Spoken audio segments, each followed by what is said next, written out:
Can you just sort of talk about what the room's like? Obviously, Josh left. That's a hole for y'all. Some other guys have to step up.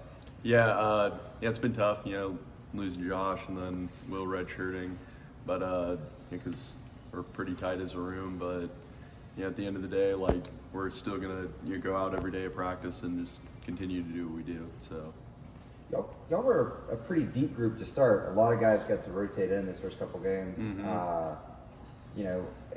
I'm sure there's good and bad from, now there's more opportunity for everybody, but also there's also more that's kind of like good and bad, right? Mm-hmm. Yeah, going from, because we did have a very deep room, like having six or so guys who could definitely get the job done and play to now we really just have like two guys taking pretty much all the reps, so that's been a little tough, but like I said, just continue to do what we're asked and just do our best at that. What's Coach DJ been like through this process? He's been great. He's kind of like the rock that everyone's been leaning on, because he's been through like so much in his NFL, college career, and coaching career that I feel like he just has such knowledge of like what we need to do that it's been great to have him. Overall, as a coaching staff, I mean, they don't know their futures and they still have a job to do. What's your thoughts on the staff and how they've handled this as a whole? I thought they've handled it very well, especially for Coach DJ. He's still giving us everything he's got every day and still pushing us every day and really taking the time to help us develop and continue to develop. How valuable has it been, because you've talked about his personality and how positive and uplifting he can be, to have a guy like him in when you're going through a situation like this? How valuable is that? It's incredibly valuable.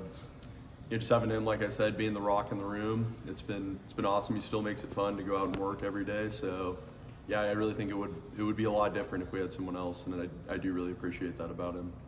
Obviously, it's homecoming week. This is a big week for the team and the school. What's kind of the vibe in the locker room going into this game in Cincinnati on Saturday?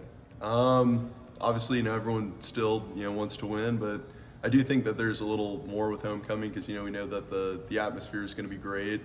It's always great here on homecoming, so I think that does play into it, and everyone's a little more fired up, I guess. Yeah.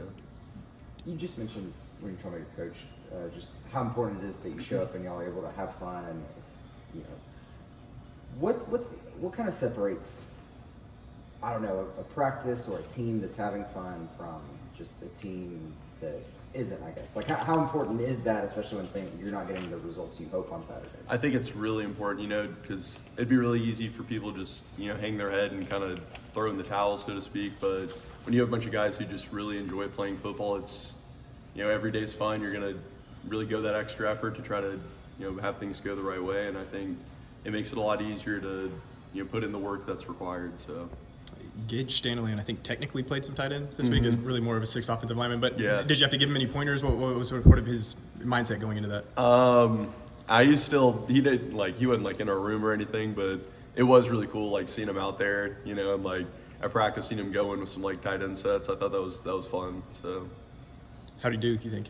I thought he did well. When it was him and another tight end in there, I was mostly just watching Grayson, but I think he did well. You guys had a good year in 23. In fact, beat Cincinnati homecoming year. I guess.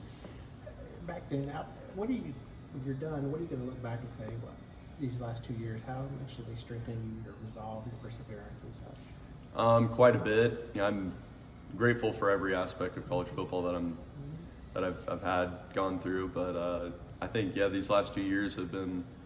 It was from my first years to what it is now. I guess it is quite a bit different, but like I said, I'm thankful for every experience that I have with college football. I love it, and I wish I had more. What do you want to do after graduation? What are your plans? I don't know. I'm figuring that out. Right now, I'm just focusing on the season and being with the guys. So, but yeah, I'll figure that out. What's it been like for you to watch Grayson, a guy that hasn't had as much experience, kind of on the other end of that spectrum? Obviously now, a lot bigger role. How have you seen him handle that, especially the last couple of weeks? I thought he's handled it incredibly well. I really appreciate Grayson. His personality is really fun to play with. But yeah, like I said, in our room, we're still having fun. We're still trying to ball out. So, and I think he's really stepped up and done a great job with that. You mentioned homecoming earlier. With so many new players on this roster, is it sort of going to be fun to watch them go through this for the first time? I think so. Yeah, because most of the guys on the team, they haven't been here for a previous homecoming, and I think we do stuff pretty different around here. So it will be interesting to see, kind of what they think of it all. Do you still talk to Josh Ford? If so, has he been real encouraging to you guys? Yeah, you know, like I said, our room's really tight. We still talk every day with him and keep up, and you know, we still do like our tight end dinners with the players. Like he's still there with us, and yeah,